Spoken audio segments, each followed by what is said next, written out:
TP9 time news ప్రజాహితం ప్రగతిశీలం. ఇట్లాంటివి రకరకాల ఎన్నో పేర్లు పలకడానికి కూడా నాకు రాదు అధ్యక్ష. వీటన్నిటిని 100% ఉక్కు పాదంతో అణిచివేస్తాం, ఎంత వాళ్ళున్నా బొక్కలేస్తామనే నిబద్ధతతో మా ప్రభుత్వం పనిచేయబోతుంది. దీనికైనా వాళ్ళు పూర్తి స్థాయిలో మద్దతు పలకాలి అని చెప్పి మీ ద్వారా వారికి విజ్ఞప్తి చేస్తున్నా అధ్యక్ష. అదేవిధంగా అధ్యక్ష,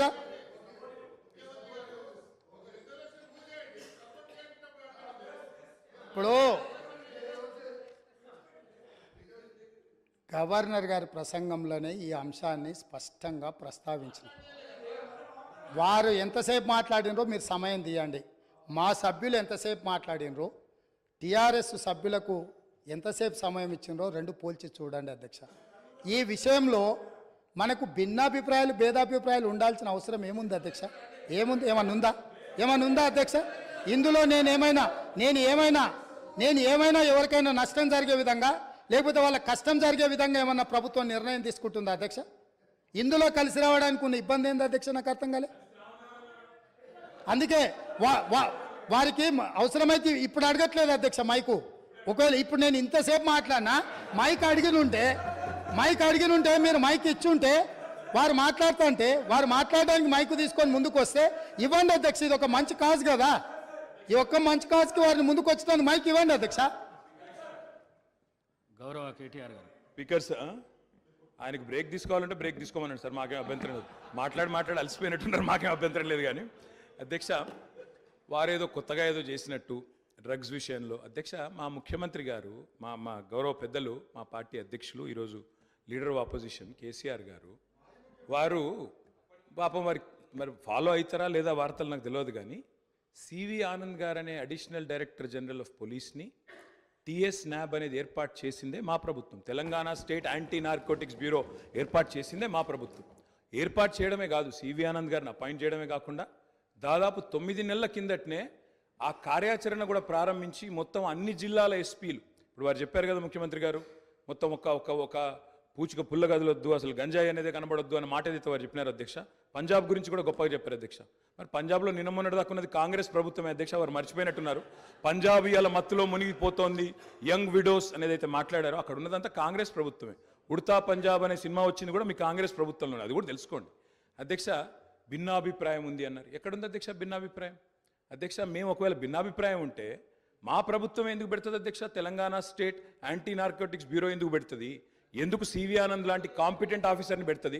సరే, మీరు తీసేసింది ఆయన, అది వేరే విషయం. కానీ సివి ఆనంద్ లాంటి కాంపిటెంట్ ఆఫీసర్ని ఎందుకు పెడతాం అధ్యక్ష? ఇంకో మాట అధ్యక్ష, ఇట్లాంటి విషయాలు ఇప్పుడు ఈరోజు కాదు అధ్యక్ష, ఇట్లాంటి విషయాల్లో గౌరవ ముఖ్యమంత్రి గారు ఆనాడు కేసీఆర్ గారు మరి షీ టీమ్స్ పెట్టినా, రాష్ట్ర ప్రయోజనాలకు సంబంధించి ఏ అంశం పెట్టినా, ఈరోజు డ్రగ్స్ విషయంలో మీరు మాట్లాడినా 100% కాదు అధ్యక్ష, 1000% మా పార్టీ నుంచి పూర్తి సహకారం ఉంటుంది. ఈ విషయంలో వారికి కన్ఫ్యూజన్ అవసరం లేదు.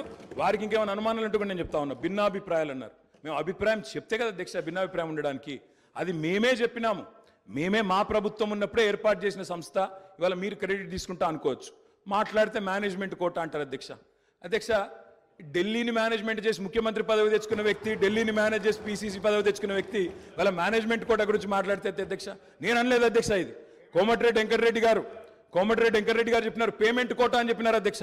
కాబట్టి ఆయన కూడా మాట్లాడితే బాగలేదు అధ్యక్ష, వారిని సవరించుకోమనండి ముఖ్యమంత్రి గారు. అధ్యక్ష,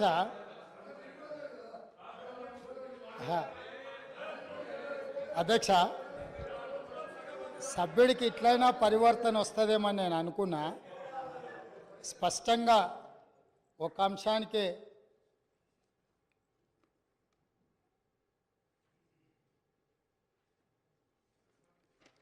సభ్యుడు ఈ ఒక్క అంశానికే పరిమితమయ్యి స్పష్టంగా ముందుకొచ్చి ఇతర అంశాల పట్ల చర్చ జరగకుండా దీనికి మద్దతు ఇస్తారని నేను ఆశించిన. సో నన్ను నిరాశపరిచింది. మళ్ళీ సేమ్ రిటారిక్ పొలిటికల్ అలిగేషన్ చేసే ప్రయత్నం చేసిండ్రు. నాకేం ఇబ్బంది లేదు. టీఎస్ న్యాబ్ అనే ఒక పేపర్ మీద కాగితం తయారు చేసిండ్రు అధ్యక్ష. ఆ తయారు చేసిన దానికి సివి ఆనంద్ గారికి అడిషనల్ ఛార్జ్ మాత్రమే. హైదరాబాద్ కమిషనర్గా కొనసాగుతూ టిఎస్ స్నాప్ డైరెక్టర్గా అడిషనల్ ఛార్జ్ వారు ఇచ్చిండ్రు. ఒక నిమిషం వస్తున్నా, అక్కడికి వస్తున్నారు. మీరే ఏర్పాటు చేసారు. ఏర్పాటు చేసిన దాంట్లో ఏమేం లేకుండా చేసిండ్రు కూడా అవి కూడా చెప్తాయి, ఎందుకంటే ఇక మీరు మొదలు పెట్టారు కాబట్టి మొత్తం చెప్పాలి కదా. సో అడిషనల్ ఛార్జ్ ఇవ్వడంతో ఆయన ఇక్కడ అక్కడ దృష్టి పెట్టలేకపోయింది. ఒకటి, వాళ్ళు ఒక స్టాఫ్ ప్యాటర్న్ వర్కౌట్ చేసి ఇచ్చారు. 301 మంది సిబ్బంది కావాలా, ఈ సిబ్బందిని అంతా మాకు ఇవ్వాలి, దీన్ని నిషేధించాలని ప్రభుత్వానికి నివేదిక ఇచ్చారు. 10% సిబ్బందిని కూడా వాళ్ళకి ఇవ్వలే. 29 కోట్ల రూపాయలు వాహనాల కొనుగోలు కానీ ఇతర ఆఫీస్కు సంబంధించిన అంశాలను మాకు ఏర్పరచుకోవడానికి 29 కోట్ల రూపాయలు బడ్జెట్ కావాలని రాష్ట్ర ప్రభుత్వానికి అడిగారు. ఒక్క రూపాయి కూడా ఈ రోజు వరకు ఇవ్వలే. టిఎస్ స్నాబ్ అనే ఒక పేపర్ సంస్థను ఏర్పాటు చేసి దానికి అడిషనల్గా ఒక ఏడీజీ సిటీ కమిషనర్ గారిని పెట్టి ఆ సంస్థను నిర్వీర్యం చేసిండ్రు. కాబట్టి నేను అవన్నీ విమర్శల జోలికి వెళ్ళలే. కాకపోతే వారు ఇప్పుడు చెప్పిండ్రు కాబట్టి నేను ఇవన్నీ చెప్పాల్సి వస్తుంది. అందుకే ఈరోజు నేను ఫుల్ టైం ఏడీజీని దానికి వేసినాను. ఇమ్మీడియట్గా 29 కోట్లు కాదు, అవసరమైతే మీరు 50 కోట్లు తీసుకోండి. ఇది నా రాష్ట్ర భవిష్యత్తు, ఇది మా పిల్లల మన పిల్లల భవిష్యత్తు. ఇవాళ మన కుటుంబంలో మనం ఏ విజయం సాధించినా ఏ స్థాయికి ఎదిగినా తెలిసి తెలియని వయసులో పిల్లలు ఇట్లాంటి వాటిని బారిన పడితే మన కుటుంబాలు అన్నీ కూడా ఆ దుఃఖాన్ని లెక్క కూడా పెట్టలేం. ఈరోజు ఎన్నో పాఠశాలల ఈరోజు ఇట్లాంటి ఫిర్యాదులు వస్తున్నాయి. నేను వాటన్నిటి గురించి ఎక్కువ ప్రస్తావించదలుచుకోవాలి ఇక్కడ, ఎందుకనంటే వాళ్ళు ఎంతో రెప్యుటేషన్ ఎంతో కష్టపడి సంపాదించుకున్నారు. ఎవరి మీద ఎక్కడ ఏ పాఠశాలల ఏమి ఇబ్బందులు ఉన్నాయనే వివరాలు నేను ఇక్కడ సభలో చెప్పదలుచుకోలేదు. ఎందుకనంటే ఆ కుటుంబాలకు కానీ లేకపోతే ఆ పాఠశాలలకు కానీ కాలేజీలకు కానీ రెప్యుటేషన్ దెబ్బతింటుంది. గత ప్రభుత్వం పేపర్ మీద తెలంగాణ స్టేట్ యాంటీ నార్కటిక్ బ్యూరోను స్టార్ట్ చేసింది నిజం, దానికి ఒక హైరార్కీని డిసైడ్ చేసింది నిజం, దానికి అడిషనల్ ఛార్జ్ చేసి తూతూ మంత్రంగా చేసింది నిజం. వాళ్ళు 29 కోట్ల రూపాయలు అడిగితే ₹1 కూడా ఇవ్వండి నిజం. వీటన్నిటిని సమీక్షించి, అందుకే నేను ఏమంటున్నా అంటే ఈ ఒక్క విషయంలో విమర్శల జోలికి వెళ్లకుండా ఈ తెలంగాణ సమాజాన్ని ఒక బలమైన సమాజంగా, ఈ తెలంగాణ సమాజం అంటే ఒక ఉద్యమాల గడ్డ, తరతరాలుగా మనము నిటారుగా నిలబడి కొట్లాడిన చరిత్ర ఉన్న గడ్డ. ఇవాళ ఈ గడ్డ మీద గంజాయి మొక్కలు మొలుస్తుంటే, గంజాయి వనాలు పెరుగుతుంటే ఎక్కడెక్కడోడో ఇక్కడికొచ్చి పక్క రాష్ట్రాల్లోడు పక్క దేశాలోడు వివిధ మాదక ద్రవ్యాలు ఇక్కడికి తీసుకొచ్చి మన పిల్లలకు నేర్పి మన పిల్లలు మన రాష్ట్ర భవిష్యత్తును నాశనం చేస్తుంటే ఇక్కడ కూడా మనం రాజకీయాలు చర్చించుకుంటూ ఉంటే సమాజం మనల్ని క్షమించదు. దయచేసి ఒక్క విషయంలో సభలో ఉన్న అన్ని పార్టీలను నేను విజ్ఞప్తి చేస్తున్నా, అది భారతీయ జనతా పార్టీ కావచ్చు, ఎంఐఎం కావచ్చు, సిపిఐ కావచ్చు, సభలో ప్రాతినిధ్యం లేని రాజకీయ పార్టీలకు కూడా నేను వేదిక మీద నుంచి విజ్ఞప్తి చేస్తున్నా, ఇది మన సమాజానికి పట్టిన చీడ పీడ, దీన్ని తొలగించడంలో పూర్తిగా నిషేధించడంలో మీ అందరి మద్దతు ఈ రాష్ట్ర ప్రభుత్వానికి అవసరం ఉన్నది. అవసరమైన సహకారాన్ని అందించాల్సిందిగా సభాపక్ష నాయకుడిగా మీకు అందరికీ విజ్ఞప్తి చేస్తున్నా అధ్యక్ష. అదేవిధంగా అధ్యక్ష, ఇంకా చాలా రోజులు మనం చాలా విషయాలు చర్చించుకోవాలి, మాట్లాడుకోవాలి, చాలా విషయాలు నేను ప్రస్తావించాలనుకున్న విషయాలు ఉన్నాయి. నేను ఒక మాట మీ ద్వారా 6 గ్యారంటీల విషయంలో ఇందిరమ్మ రాజ్యంని ఏర్పాటు చేయడంలో దళితులకు, గిరిజనులకు, బడుగు బలహీన వర్గాలకు, మైనారిటీలకు, మహిళలకు, విద్యార్థులకు, నిరుద్యోగ యువకులకు, ఉద్యమకారులకు, అమరవీరుల కుటుంబాలకు 100% ఈ ప్రభుత్వంలో న్యాయం జరుగుతుంది. ఈ ప్రభుత్వము తెలంగాణ ప్రజలకు స్వేచ్ఛనిస్తుంది. ఈ ప్రభుత్వం తెలంగాణ ప్రజలకు సామాజిక న్యాయం చేస్తుంది. మా మంత్రివర్గ కూర్పు చూస్తేనే ఈరోజు సామాజిక న్యాయం ఎట్లుంటుందో మీకు అర్థమై ఉండొచ్చు. ఈరోజు ఇందిరమ్మ ఇంట్లో ఈ రోజుకు ఉన్న ఇందిరమ్మ ఇంట్లో ఈరోజు మీరు ఇక్కడ నుంచి వెళ్ళి చూడొచ్చు. ఖానాపూర్ ఎమ్మెల్యే వెడమ బొజ్జు ఆనాడు ఇందిరమ్మ ఇచ్చిన ఇంట్లోనే ఉంటూ ఈరోజు ఎమ్మెల్యేగా ఈ సభలో కాలు పెట్టిండు. ఒక బలహీన వర్గాలకు సంబంధించిన బీర్ల ఐలయ్య ఈరోజు ఇందులో కాలు పెట్టిండు. ఒక ఈర్లపల్లి శంకరయ్య షాద్నగర్ నుంచి రజక కుటుంబం నుంచి వచ్చిన వాడు ఈ శాసనసభలోకి రావడం జరిగింది. ఇట్లా చెప్పుకుంటూ వెళ్తే అత్యంత పేదలు, నిరుపేదల నుంచి వచ్చిన వాళ్లకు ప్రజలతో ఉన్న సంబంధాలు, అనుబంధాలతోని మందుల శామ్యుల్ మీరు అణిచివేసి తెలంగాణ ఉద్యమంలో ఉండి మీతో ఉద్యమంలో మొదటి నుంచి చివరి వరకు ఉన్న మందుల శామ్యుల్ని మీరు అనాథగా వదిలేస్తే 50,000 రూపాయల నగదు లేకపోయినా 52,000 ఓట్లతోని కాంగ్రెస్ పార్టీ మల్లికార్జున ఖర్గే సోనియమ్మ గారి నాయకత్వంలో ఎమ్మెల్యేని చేసి ఈ సభలోకి మందుల శామెల్ని తెలంగాణ ఉద్యమకారుణ్ణి ఈ కాంగ్రెస్ పార్టీ తీసుకొచ్చింది అధ్యక్ష. కాంగ్రెస్ పార్టీ చిత్తశుద్ధిని ఈ దేశంలో ప్రజలు ఆలోచన చేయనప్పుడు, ఈ దేశంలో ప్రజలకు స్వతంత్రం కావాలి అని అందరికి అవగాహన లేనప్పుడే ఈ దేశ ప్రజలకు స్వేచ్ఛనివ్వాలి, స్వతంత్రం తీసుకురావాలి అని కాంగ్రెస్ పార్టీని ప్రారంభించి ఆగస్టు 15, 1947లో ఈ దేశానికి స్వతంత్రం సాధించిన పార్టీ కాంగ్రెస్ పార్టీ.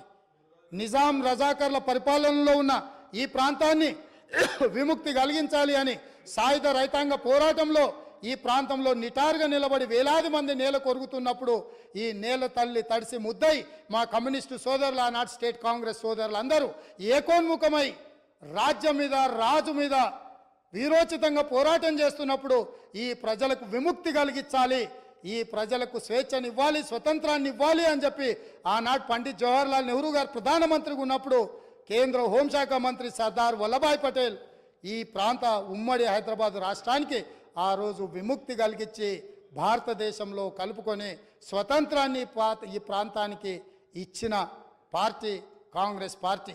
ఈ కాంగ్రెస్ పార్టీ ఒక రామ్జీ గోండును, ఒక కొమరం భీమును, ఒక చాకలి ఐలమ్మను, ఒక దొడ్డి కొమరయ్యను, ఒక సర్దార్ సర్వాయి పాపన్న గౌడును ఆదర్శంగా తీసుకొని ఒక సురవరం ప్రతాప్ రెడ్డి గారు వేసిన దారులను దృష్టిలో పెట్టుకొని ఒక ప్రొఫెసర్ జయశంకర్ గారు, ఒక కొండా లక్ష్మణ్ బాపూజీ నిర్ణయించిన ఎజెండాతోని శ్రీమతి సోనియా గాంధీ గారు ఈ రాష్ట్రాన్ని ఇవ్వాలి, ఈ ప్రజల యొక్క ఆకాంక్ష నెరవేర్చాలి అని ఆంధ్రప్రదేశ్లో పార్టీకి తీరని నష్టం జరిగిన, కేంద్రంలో అధికారం కోల్పోయిన, తెలంగాణ రాష్ట్రంలో ఎన్నో ఒడిదుడుకులను ఎదుర్కొన్నా ఇంటికొచ్చి కడుపులో తలకాయ పెట్టి కాళ్ళకు దండం పెట్టి నమ్మించి మోసం చేసిన ఒక్క మాట పల్లెత్తు మాట అనకుండా క్షమించగలిగిన క్షమా గుణం ఉన్న నాయకురాలు శ్రీమతి సోనియా గాంధీ గారు. చరిత్ర పుటలలో ఎవరు కుటుంబాలు కుటుంబ సమేతంగా సపరివార సకుటుంబ సమేతంగా వెళ్ళి సోనియా గాంధీ గారి కాళ్ళకు దండం పెట్టి తర్వాత వెన్నుపోటు పొడిచిండ్రో చరిత్ర పుటలలో శాశ్వతంగా ఉంది. అయినా ఈ రోజు వరకు శ్రీమతి సోనియా గాంధీ గారు ఏ ఒక్కరోజు కూడా పల్లెత్తు మాట అనలేదు. 2004లో కరీంనగర్ జిల్లా నుంచి ప్రజలకు ఒక గ్యారెంటీ ఇచ్చింది, ఆ గ్యారెంటీని అమలు చేసింది. మళ్ళీ సెప్టెంబర్ 17, 2023 నాడు రంగారెడ్డి జిల్లాలో రాజీవ్ గాంధీ ప్రాంగణంలో ఈ తెలంగాణ ప్రజలకు 6 గ్యారెంటీలను ఇచ్చింది. ఏ కష్టం వచ్చినా, ఏ నష్టం వచ్చినా, ఎవరు అడ్డుపడ్డా, ఎవరు నిలవరించాలి, ఎవరు అభ్యంతర పెట్టినా 6 గ్యారెంటీలను ఖచ్చితంగా అమలు చేసే గ్యారెంటీని ఈరోజు ముఖ్యమంత్రిగా నా మంత్రివర్గ సహచరులందరి తరఫున తెలంగాణ ప్రజలకు మాట ఇస్తున్నా. ప్రతిపక్షాలను ఇప్పటికి కూడా వారికి విజ్ఞప్తి చేస్తున్నా, మేము విధానపరమైన నిర్ణయాలు చేస్తాం, ప్రతిపక్షాలుగా బాధ్యతాయుతంగా సలహాలు సూచనలు ఇవ్వండి. సహేతుకమైన సలహాలు సూచనలకు ఎప్పుడు కూడా మా మిత్రుడు ఎంఐఎం పార్టీ కావచ్చు, మా కమ్యూనిస్టు సోదరుడు కావచ్చు, భారతీయ జనతా పార్టీ సోదరులు కావచ్చు, ఈ రాష్ట్రాన్ని నిర్మించడంలో, ఈ రాష్ట్రాన్ని అభివృద్ధి పదం వైపు నడిపించడంలో, ఈ రాష్ట్రమే ప్రపంచంతో పోటీ పడే విధంగా ఈ తెలంగాణ రాష్ట్రాన్ని ప్రపంచంతోనే పోటీ పడే విధమైన సంక్షేమ అభివృద్ధి కార్యక్రమాలలో ముందుకు తీసుకెళ్లడానికి సహకరించే ప్రతి ఒక్కరిని అవకాశం ఇస్తాం. అదేవిధంగా ఇవాళ మీరు ఏదైతే మాట్లాడుతున్నారో ఈ సభలో కొంచెం ప్రిపేర్ అయి రాండి, చదువుకొని రాండి, అవగాహనతో రాండి, అంశాలను ప్రస్తావించండి. నా నూతన సభ్యులకు కూడా దాదాపుగా 50 మంది సభ్యులు మొదటిసారి ఎన్నికై సభలోకి వచ్చిండ్రు. వాళ్ళందరూ మనల్ని చూసి నేర్చుకోవాలి. ఎమ్మెల్యే పదవి అనేది తాత్కాలిక ఉద్యోగం కాదు, లేకపోతే ఎమ్మెల్యే పదవి అనేది కొంతకాలం ఉండి తర్వాత పోయేది కాదు. ప్రజా జీవితంలో ఎమ్మెల్యే అనేది ఒక బాధ్యత. మనం పాలకులం కాదు, మనం సేవకులము. పాలన చేయడానికి, అధికారం చెలాయించడానికి, నిరంకుశత్వాన్ని అమలు చేయడానికి మేము ఇక్కడికి రాలేదు.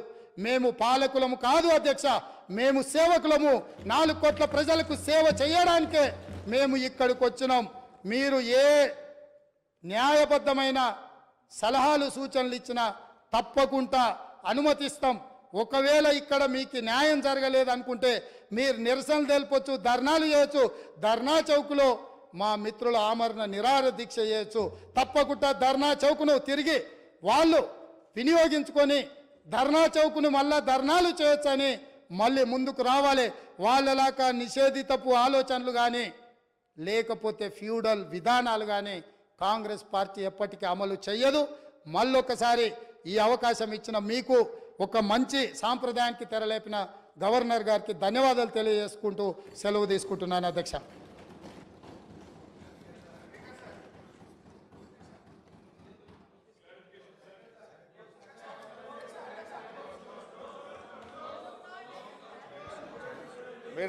మీరు చాలా ప్రజాస్వామ్యంగా ఉంటారు కదా, నో అని ఎందుకంత భయపడుతున్నారు? ఓపికగా ఉండండి, ప్లీజ్ వెయిట్. మీరు చాలా డెమోక్రటిక్ అని చెప్పుకున్నారు కదా ఇప్పటిదాకా. డెమోక్రసీ మాటల్లో కాదు చేతల్లో కనబడాలి. Please wait. వాళ్ళిద్దరే కాదు, ఇంకా సభ్యులు ఉన్నారు అధ్యక్ష. వాళ్ళు పదే పదే మాట్లాడుతూనే ఉన్నారు కదా అధ్యక్ష. మిగతా వాళ్ళకు కూడా ఏం అవకాశం, పాపం ఫ్లోర్ లీడర్ ఇవ్వలేదు, ప్రసంగానికి కూడా ఇతరులకు ఇవ్వలేదు. అనుభవజ్ఞులైన ఉన్నారు పాపం. కరీం శ్రీహర్ గారు చూసి అవకాశం రాక లేచి బయటకు వెళ్ళిపోయినట్టున్నారు. దయచేసి మీరు దానికి రీజనబుల్గా ఏదైనా ఉంటే మిగతా సభ్యులకు కూడా అవకాశం ఇవ్వండి అధ్యక్ష. మీరు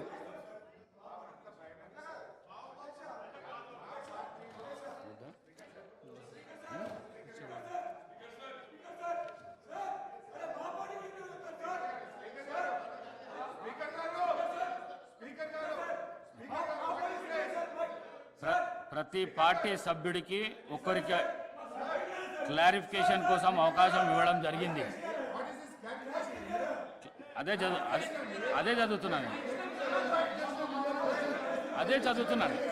చదువుతున్నాను. మీరు మాటికి ముందు మీరు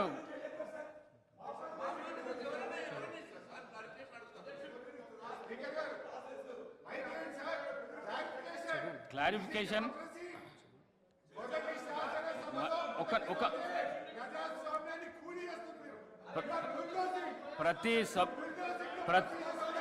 ప్రతి పార్టీ సభ్యుడికి ఒక్కరికి క్లారిఫికేషన్ అవకాశం ఇవ్వడం జరుగుతున్నది. దయచేసి క్లారిఫికేషన్ మాత్రమే అడగండి, స్పీచ్లు ఇవ్వద్దు. క్లారిఫికేషన్ మాట్లాడవలసిన బాధ్యత శ్రీ కేటీఆర్ పైన ఉన్నది. కేటీఆర్ గారు ఇవ్వండి, మీరు ఇవ్వండి. కేటీఆర్ గారు మీరు please please please.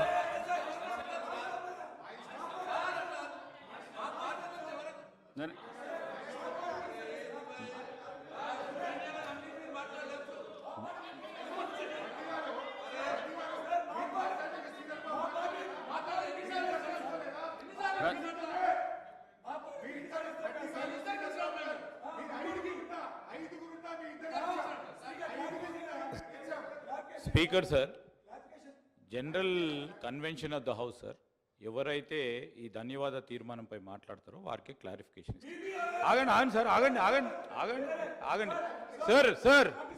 Speaker sir, it is your discretion sir. If clarification పైన వారు ఒక నిమిషం మాట్లాడితే సబ్జెక్ట్ పైన మీ నిర్ణయం పైన ఆధారపడి ఉంటుంది. If is goes out of the context, please take a conscious decision.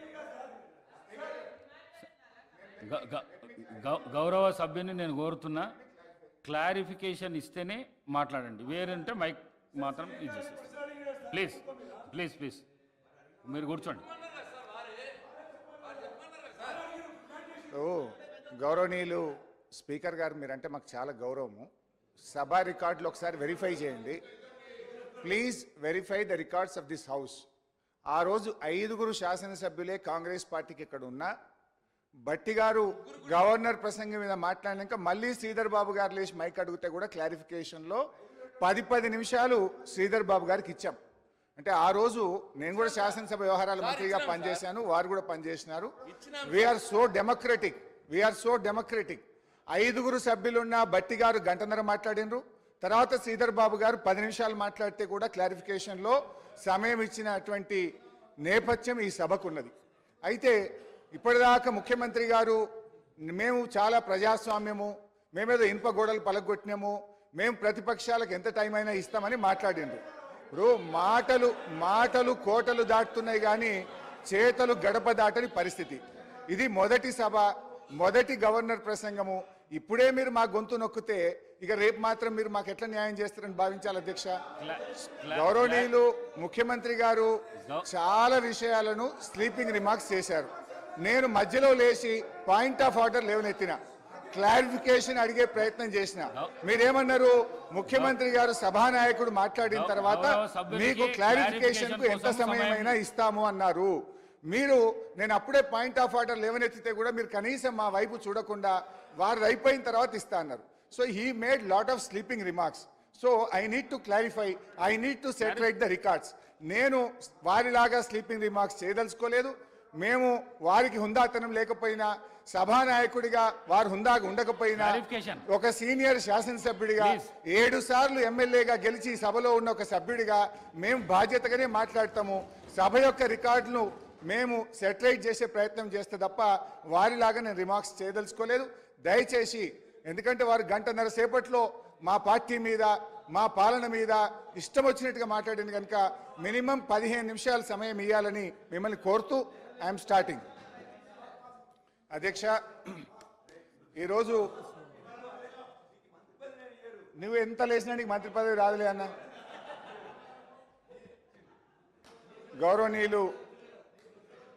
గౌరవ ముఖ్యమంత్రి రేవంత్ రెడ్డి గారు అన్న, ప్లీజ్ కోమటిరెడ్డి రాజగోపాల్ అన్న, జర దయనే ప్లీజ్ ప్లీజ్, దయ, మీ దయ అన్న, నేను చెంచానులే అన్న. ఇప్పుడు గౌరవనీయులు ముఖ్యమంత్రి గారు మాట్లాడుతూ వారి ప్రసంగం నేను చాలా జాగ్రత్తగా కూర్చొని విన్నాను అధ్యక్ష. వారు ఇంకా ఈ రాష్ట్రానికి ముఖ్యమంత్రి అయినట్టుగా భావించడం లేదు. వారి ప్రసంగ తీరు కానీ, ఈ సభ వారు నడుపుతున్నటువంటి తీరు చూస్తూ ఉంటే ఇంకా ఆయన ప్రతిపక్షంలో ఉన్నట్టు, ఒక పిసిసి అధ్యక్షుడిగా ఉన్నట్టు, ఒక స్లీపింగ్ రిమార్క్స్, ఎలక్షన్ స్పీచ్ తరహాలో వారు మాట్లాడుతూ ఉన్నారు.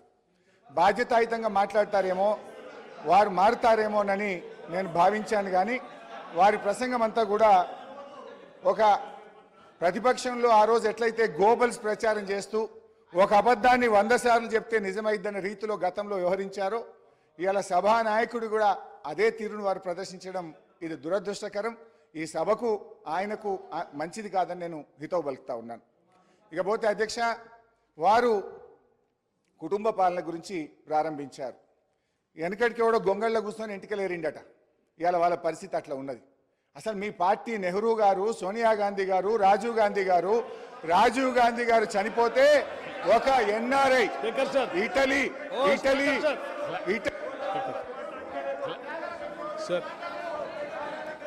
గౌరవ శాసనసభ్యులకు క్లారిఫికేషన్ మాత్రమే ఇవ్వండి.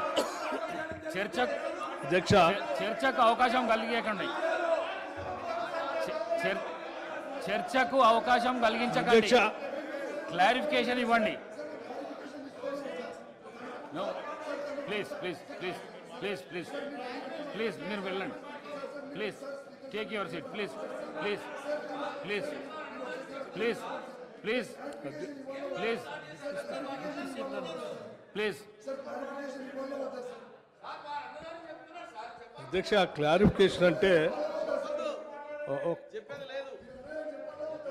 అధ్యక్ష, క్లారిఫికేషన్ అంటే ధన్యవాదాలు చెప్పినటువంటి గౌరవ సభ్యులు వారు తృప్తి పడకపోతే తిరిగి మరి వారు ఏమన్నా 1-2 ప్రశ్నలు అడిగితే మళ్ళీ ఏమైనా సమాధానం చెప్పడానికి సభానాయకులు గారికి ఆలోచన ఉంటుంది. మాట్లాడింది ఏమి కేటీఆర్ గారు, హరీష్ రావు గారు లేచి నేను క్లారిఫికేషన్ అంటే ఎట్లా అధ్యక్ష? హరీష్ రావు గారు లేచి మళ్ళీ మాట్లాడటం అంటే ఇంకో 2వ ప్రశ్న అడగటం, అది ఇంకో క్వశ్చన్ కిందకి వస్తుంది తప్ప అది క్లారిఫికేషన్ కిందకి రాదు. క్లారిఫికేషన్ అంటే కేటీఆర్ గారే మాట్లాడాలి. దయచేసి పోనీ సభా వ్యవహారాల మంత్రి గారు సరే 1 నిమిషం హరీష్ రావు గారు మాట్లాడతారు క్లారిఫికేషన్ అని అడిగినప్పుడు వారు క్లారిఫికేషన్లోకి పోవాలి. కానీ జవహర్లాల్ నెహ్రూ గారి దగ్గర నుంచి చరిత్రలోకి వెళ్తే మేము చాలా విషయాలు మాట్లాడాల్సి ఉంటుంది. దయచేసి అది కరెక్ట్ కాదు. ఏదైనా ఉంటే కేటీఆర్ గారు క్లారిఫికేషన్ ఏమైనా ఉంటే 1-2 అడిగి ముగించవలసిందిగా కోరుతా ఉన్నాం. భట్టి గారు, I have lot of respect for you. మీరు ఇక్కడ కూర్చున్నప్పుడు కూడా 5 సభ్యులున్నా మీరు గంటన్నర మాట్లాడినా బెల్లు కొట్టలే స్పీకర్ గారు. అంత డెమోక్రటిక్గా మేమున్నాం. ఇక్కడ మీరేమో మాటలేమో డెమోక్రసీ, చేతలేమో నిరంకుశత్వం. మీరు మా గొంతు ఎందుకు నొక్కుతున్నారని ఎందుకంత భయపడుతున్నారు? మీరు నిజంగా మేము మాట్లాడిన దానికి సమాధానం చెప్పండి. మీ దగ్గర సమాధానం ఉంటే మీరు మాట్లాడినప్పుడు మేము విన్నాం ఓపికగా. మా మాట వినండి, సమాధానం చెప్పండి. మీరు అన్నారు కదా రాత్రి 12 దాకా కూర్చుందాం, తొందర ఏమున్నది? Come on let us discuss. ఎందుకు భయపడుతున్నారు? గుమ్మడికాయ దొంగ అంటే భుజాలు అనుకున్నట్టు నా గొంతు ఎందుకు నొక్కుతున్నారు? మైక్ ఎందుకు కట్ చేస్తున్నారు?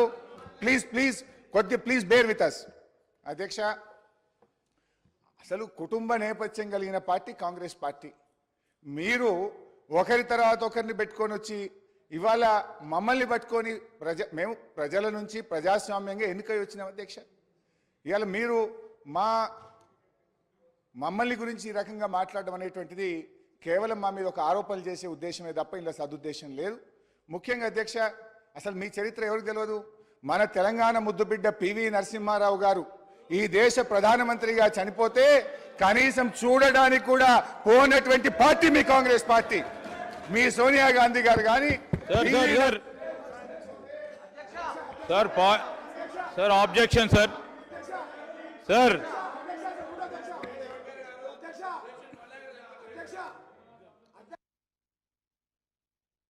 చర్చకు దారి తీయకండి, క్లారిఫికేషన్ అడగండి. మీరు మీకు అవకాశం కలిగించిన క్లారిఫికేషన్ కోసం క్లారిఫికేషన్ అడగండి ప్లీజ్. మీరు క్లారిఫికేషన్ అడగండి ప్లీజ్. కూర్చోండి ప్లీజ్. స్పీకర్ సార్ మీరు ఆ చిట్టీలు విప్పు గారు చిట్టి తెస్తుండ్రు గొంతు కట్ చేయమని, ఇంకా మైక్ కట్ చేయమని. అర్థమైతలేదా? సెక్రటరీ గారు చెవులో చెప్తుండు, విప్పు గారు చిట్టి తెస్తుండు. మా గొంతు కట్ చేయండి, మైక్ కట్ చేయండి, హరీష్ రావును మాట్లాడియకూరికి, ఇంతే కదా. ఇక ఇది మీ ప్రజాస్వామ్యం. మీ ప్రజాస్వామ్యం ఏ పాటలో అర్థమైతలేదా ఏమి? అధ్యక్ష, ఆ రోజు పివి నరసింహారావు గారు చనిపోతే కనీసం ఈ దేశ ప్రధానమంత్రిగా పనిచేసిన మన తెలుగు బిడ్డ గుంటెడు జాగ కూడా అయ్యేటువంటి చరిత్ర మీ కాంగ్రెస్. అధ్యక్ష, ఇది మరీ అన్యాయం. వారికి గౌరవ సభ్యులు, సీనియర్ సభ్యులని వారికి క్లారిఫికేషన్ కోసం మైక్ ఇస్తే 2 సార్లు 3 సార్లు 4 సార్లు విజ్ఞప్తి చేశాం. వారు సభా వ్యవహారాల మంత్రి చేశారు, నేను చేశాను. క్లారిఫికేషన్ ఏదో ఉంటే అడగండి అన్నాం, అది వదిలిపెట్టారు. 2 సార్లు ఇస్తే రెండోసారి ఎక్కడికో పోయారు, మూడోసారి పివి నరసింహారావు గారి దగ్గర పోయారు. దయచేసి దిస్ ఈజ్ నాట్ కరెక్ట్ అధ్యక్ష. ఏమంటే క్లారిఫికేషన్ సంబంధించి ఏదైనా అడిగేది ఉంటే ఒకటి అడగండి, దాంతో ముగించండి. ఎక్కడికో మాత్రం పోవటం కరెక్ట్ కాదు. మీరు చాలా సీనియర్ సభ్యులు సార్, ఇప్పుడు క్లారిఫికేషన్ కు రండి. నేను ముఖ్యమంత్రి గారు ఎక్కడ ప్రసంగం రాసినో ఓపిక్గా 6 పేజీలు రాసుకున్నా. ఆయన ఎక్కడ స్టార్ట్ చేసిండో నేను అక్కడనే స్టార్ట్ చేసిన. 1 by 1 వారు చెప్పిన ప్రతిదానికి నేను క్లారిఫికేషన్ ఇవ్వదలుచుకున్నా, క్లారిఫికేషన్ అడగదలుచుకున్నా, క్లారిఫికేషన్ ఇవ్వదలుచుకున్నా. వారు మా మీద చేసిన ఆరోపణలకు మేము సమాధానం చెప్పాలి. వారు కొన్ని తప్పుడు విషయాలు చెప్పిండ్రు, దాన్ని సభ రికార్డులు సెటిలైట్ చేయాలి. కొన్ని విషయాలు వారిని స్పష్టత అడగాల్సిన అవసరం ఉంది. వారు స్టార్ట్ చేసింది మా మీద స్లీపింగ్ రిమార్క్స్తో స్టార్ట్ చేసింది కనుక నేను కూడా అక్కడి నుంచే స్టార్ట్ అయింది. అధ్యక్ష, దయచేసి ఒక 15 నిమిషాలు నా మైక్ కట్ చేయకండి. వారికి ఓపుకుంది. ముఖ్యమంత్రి గారు చాలా గొప్పగా చెప్పిండు, ఇది ప్రజాస్వామ్యము, ఎంతసేపు అన్న వాళ్ళు మాట్లాడని అన్నాడు, వాళ్ళని ఇక్కడి నుంచి పోనీ అన్నాడు. నేను కూడా ఆయన ఇక్కడి నుంచి పోనీయదలుచుకోలేదు. వాళ్ళు కూడా నా మాట వినాల్సిందే, వాళ్ళు కూడా ఇక్కడ కూర్చోవాల్సిందే. వాళ్ళ మాటల్లో నిజం ఉంటే, నిజాయితీ ఉంటే నా మైక్ కట్ చేయకుండా వినాలని కోరుతా ఉన్నా. మైక్ కట్ చేస్తే ప్రజలు గమనిస్తారు, వీళ్ళ అన్ని మాటలే వీళ్ళ చేతల్లో లేవు. నేతి బీరకాయలో నెయ్యి ఎంతుందో ఈ కాంగ్రెస్ పార్టీ పాలన మాటల్లో నిజమంతుందని ప్రజలు అనుకునే అవకాశం ఉంది. సో అందువల్ల 15 నిమిషాలు నా మైక్ కట్ చేయొద్దు. నా మాటలు వాళ్ళకి నిజాయితీ ఉంటే, వాళ్ళు చెప్పిన మాటలు నిజమైతే ఓపికగా వినమని చెప్పండి. అధ్యక్ష, let me start. Don't interrupt me. మీరు ముఖ్యమంత్రి గారు మాట్లాడితే మేము విన్నాం, ఇవి రాసుకున్నా, నేను 8 పేజీలు రాసుకున్నా, ఓపికగా పెన్ను బట్టి రాసుకున్నా. మీరు రాసుకోండి, మళ్ళీ నాకు సమాధానం చెప్పండి, మీరు సమాధానం చెప్పండి నాకు. అధ్యక్ష, అయితే అధ్యక్ష, కాంగ్రెస్ పార్టీ చరిత్ర, నేపథ్యం, కుటుంబం, ఇవాళ పివి నరసింహారావు గారిని అవమానపరిచినటువంటి చరిత్ర మన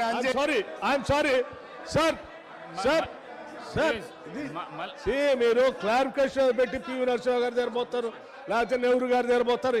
ఎన్ని సంవత్సరాలు పోతారండి పివి గారి దగ్గరికి? ఎన్ని సంవత్సరాలు పోతారు నెహ్రూ గారి దగ్గరికి? చెప్పి 10 సంవత్సరాలు అయిపోయా. చాలండి, చాలు.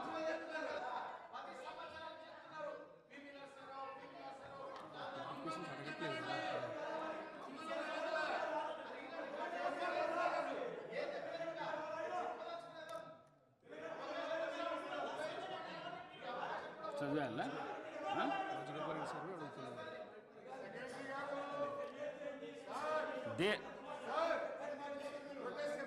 నేను మీ మీదున్న గౌరవంతో సీనియర్ శాసనసభ్యులు కాబట్టి క్లారిఫికేషన్ అడుగుతారని మీకు మైక్ ఇచ్చిన. నేను మీకు అస్సలు మీకు ఎవరైతే ఫస్ట్ నుంచి క్లారిఫికేషన్స్ అడుగుతున్నారో శ్రీ కేటీ రామారావు గారికి నేను ఇవ్వాలి.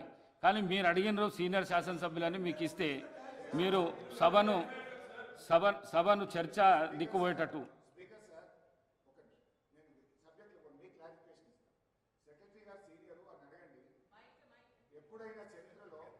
ప్రతిపక్షానికి గవర్నర్ ప్రసంగం మీద ఎప్పుడు ఇద్దరు సభ్యులకు అవకాశం ఇచ్చింది ఈ సభ యొక్క సాంప్రదాయం ఉంది. ఫస్ట్ టైం మీరు ఈ సభలో ఒకరే మాట్లాడాలని చెప్పి కొత్త సాంప్రదాయం తెచ్చినారు. గతంలో ఎప్పుడైనా ప్రధాన ప్రతిపక్షం నుంచి 5 సభ్యులున్న కాంగ్రెస్ పార్టీకి కూడా ఇద్దరికి మాట్లాడే అవకాశం మేము ఇచ్చాం.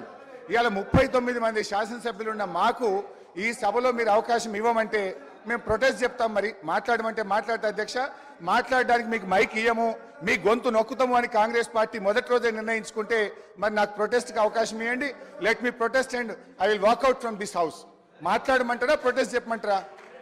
Protest is our right. Protest is our right. You cannot deny that. I want to clarify, sir. I want to clarify and enlighten this house. Sir, 20th January 2019, discussion on motion of thanks on governor's address.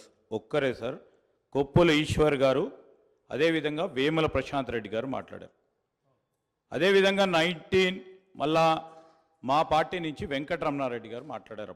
ఇప్పుడు వారి పరంగా ఉన్నారు sir. అదేవిధంగా రాజాసింగ్ గారు BJP నుంచి మాట్లాడారు, MIM నుంచి ఒకరు మాట్లాడారు.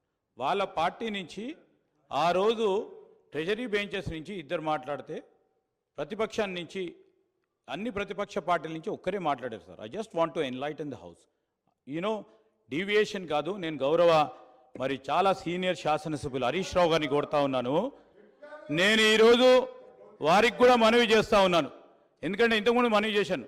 లీడర్ ఆఫ్ ద హౌస్ కౌన్సిల్లో కూడా రిప్లై ఇచ్చేది ఉంది, అందుకోసమే వారిని కోరుతా ఉన్నాను. ఇంకా మీ అనేక అంశాలు కూడా, ఎందుకంటే హౌస్ సైనడే అయితలేదు.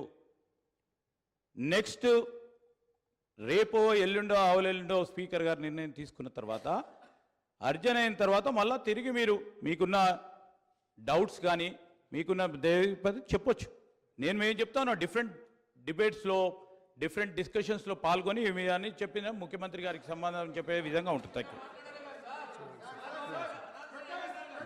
There are no amendments to the motion of thanks to the address by governor. The question is that the following motion moved by Dr. T. Ram Mohan Reddy and seconded by Sri Vivek Venkateswamy is before the house. That address be presented to the governor as follows. That the members Telangana Legislative Assembly at first session are deeply grateful to the governor for the address which she has been pleased to deliver to the members of 3rd Telangana Legislative Assembly on 15/12/2023. Those who are for the motion, please say aye. Those who are against, please say no. Ayes have it. Ayes have it. The motion carried. Now the house is adjourned to the meet again at 11 a.m. on Wednesday, 28th December 2023. BP9 times news ఛానల్ను subscribe చేసుకొని పక్కనున్న గంట బెల్ను click చేయండి.